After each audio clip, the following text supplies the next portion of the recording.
pack your bags and head to the airport because today I want to talk to you about words all related to flying.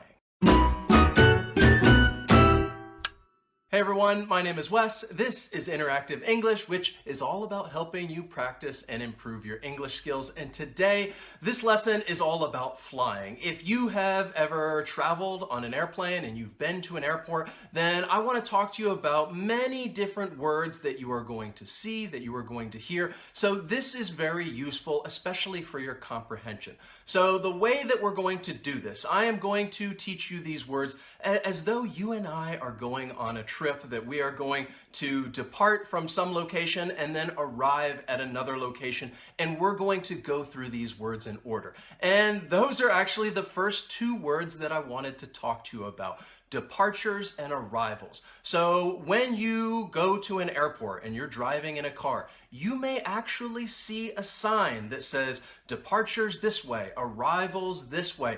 And what this means is that when you are departing, you are leaving from a place, and when you are arriving, you are getting to a place. But in this sense, they are used as nouns, departures and arrivals. So since we are leaving, we are going to go to the departures side of the airport. And if somebody is dropping you off at the airport, which is often the case for many of us, you can't just pull up there and park right in front. You can park temporarily in an area that is for loading or unloading. These are two other words that you may encounter if you are getting dropped off at an airport. You may even see a sign that says this area is for loading and unloading, which means that you can take the bags out of the car, you can say goodbye to somebody, and you can do this quickly. You cannot park there permanently because it's just for loading and unloading. So the first thing that we need to do now that we're at the airport is we need to check in. Now, this word can be used as a noun, a phrasal verb, or an adjective. And I just used it as a phrasal verb because I said, we need to check in. As a noun, you might hear somebody say, okay, where is the check-in? Or as an adjective, you could say, well, we need to go to the check-in counter. So this word is very useful because you can use it with different parts of speech. There are typically three ways that you can check in. You can do an online check-in, which nowadays I think is pretty common. You could possibly do a curbside check-in, which sometimes you have that option, other times you don't. Or you can go to the check-in counter inside the airport. Many of you may be familiar with online check-in. You're just using your computer at home to check in and get your boarding pass.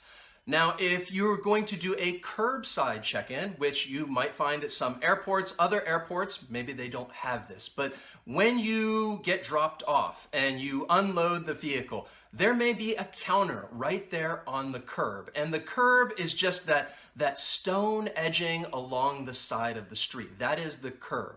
And if there's a counter there, then you might do a curbside check-in. You unload the car and then you can check in right there outside on the curb. Now, many people will go inside the airport to the check-in or the check-in counter. Either one, it has the same meaning, but this is the area where you will go talk to an airline representative, you will show your documents, you will tell them where you're going, and then they will issue you a boarding pass. Now, I've already mentioned this word several times, but that is another word that I think is very important when you talk about flying. The boarding pass is the document. It kind of looks like a ticket, and this is what allows you to get onto the airplane. You will get a boarding pass. Once you check in, you may have the option to check your bags. And when you check your bags, it means that you are giving your suitcase or luggage to the airline to take to the place that you are flying. They are going to take it to your destination and you are going to check your bags. We use it with that verb, to check bags.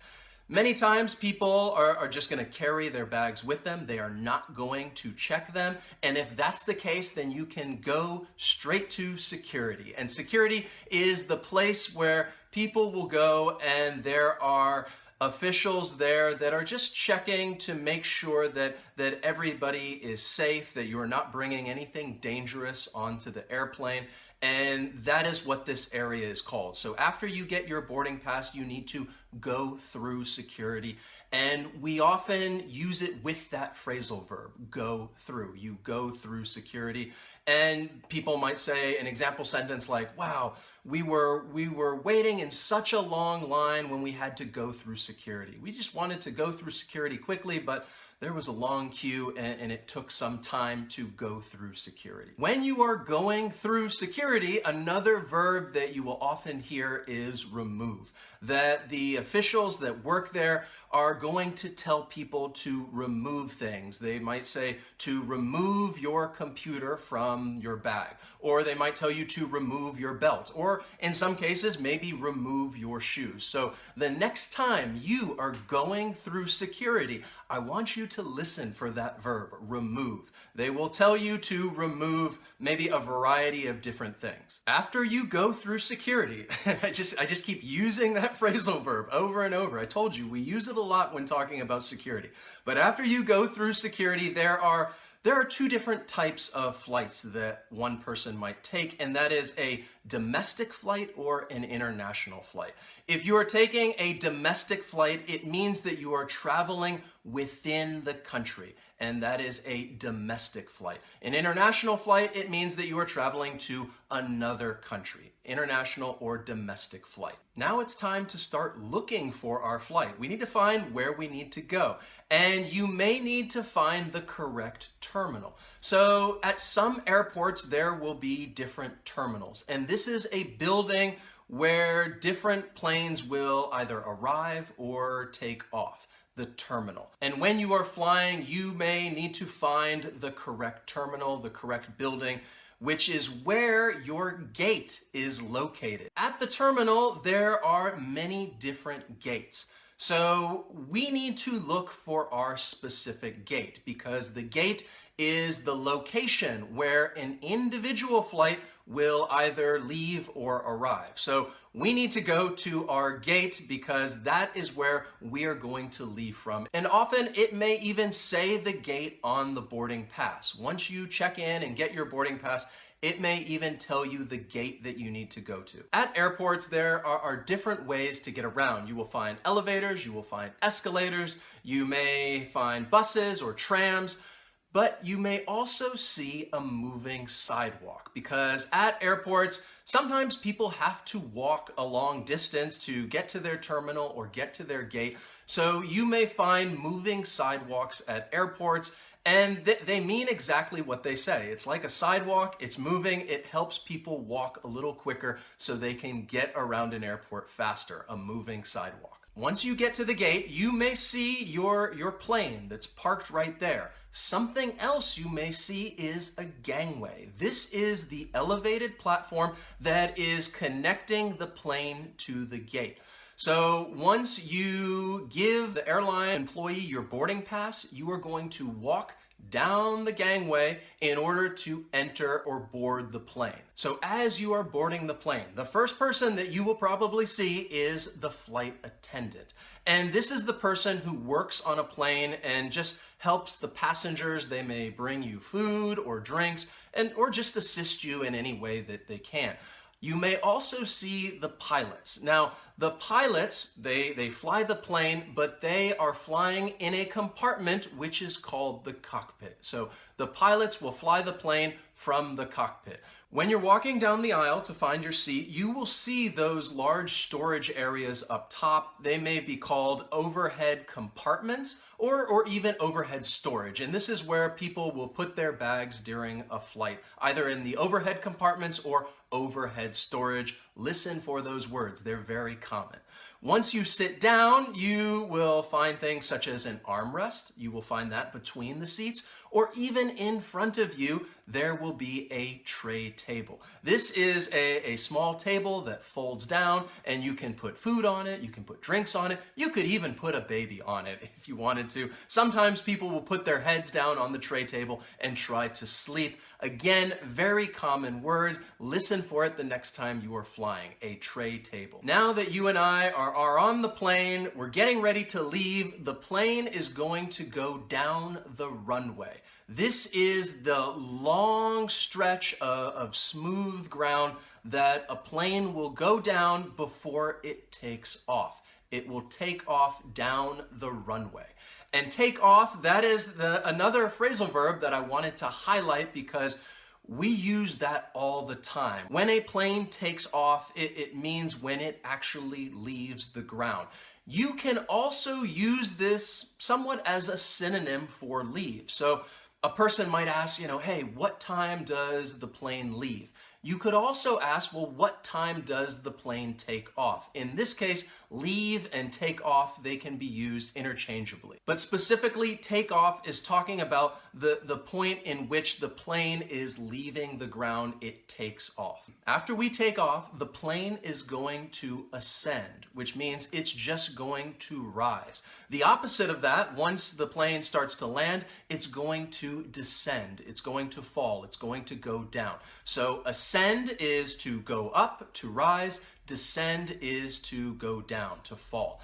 It can also be used as a noun, ascent and descent. And when the pilot is talking to the passengers, you may hear him or her say those words, and they might refer to our ascent or our descent. And they may often use it with the word altitude. That's another word that you may hear the pilot talk about. And altitude just refers to the height at which the plane is above sea level, the altitude of the plane. Now that we're flying, we are up in the air. Typically at this point, the flight attendants will come on and make some announcements. They will talk about the need for people to stay seated. They will highlight the fasten seatbelt sign or the no smoking sign. They may also talk about the lavatory.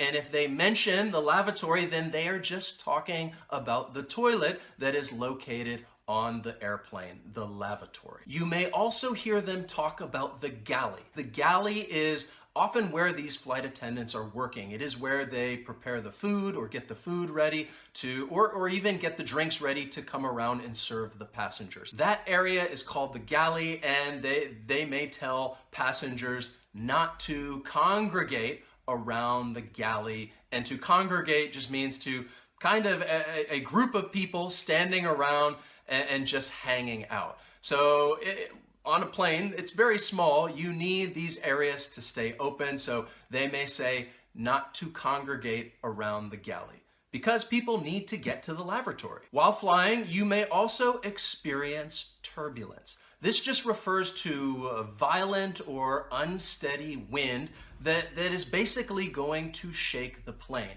It is called turbulence. And you may hear a pilot make an announcement and tell people, hey, we are going to experience a little turbulence, so that people are aware that this is going to happen, and they don't need to be nervous if the plane starts shaking, but if it does, that is called turbulence. Once the plane starts its descent, and we are now starting to descend, the flight attendant may come on and make another announcement for people to return their seats and tray tables to their upright position.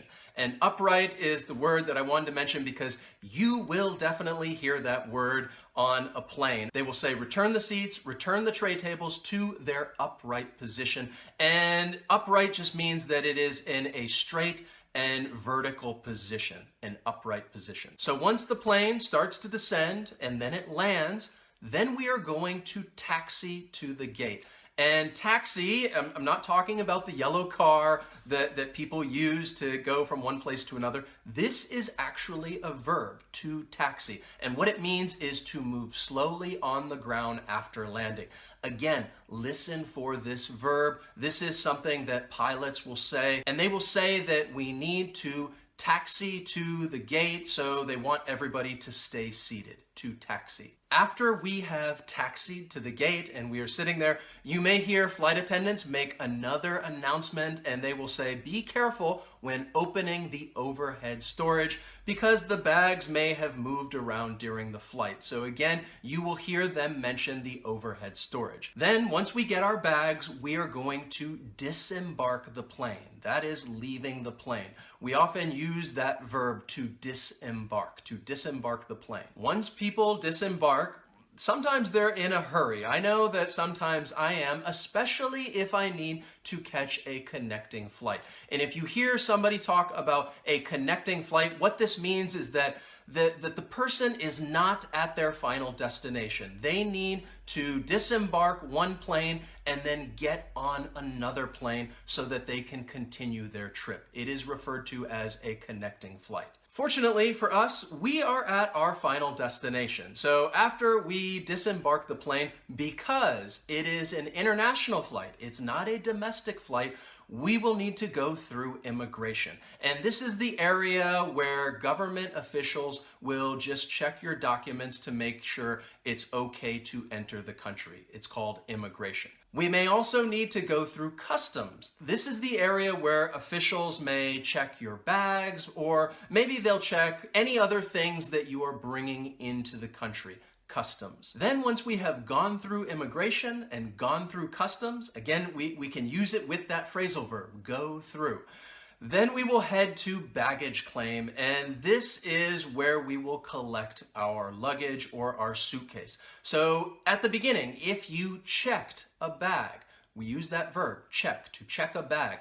You will need to collect that bag at baggage claim. So instead of saying suitcase or luggage, airports will use the word baggage, and you will see that on signs throughout an airport, baggage claim. It is the place where you will collect any checked bag or suitcase or luggage, baggage claim. And then once we collect our suitcase at baggage claim, we're going to walk outside to the arrivals area and then find a way to leave the airport. And then that's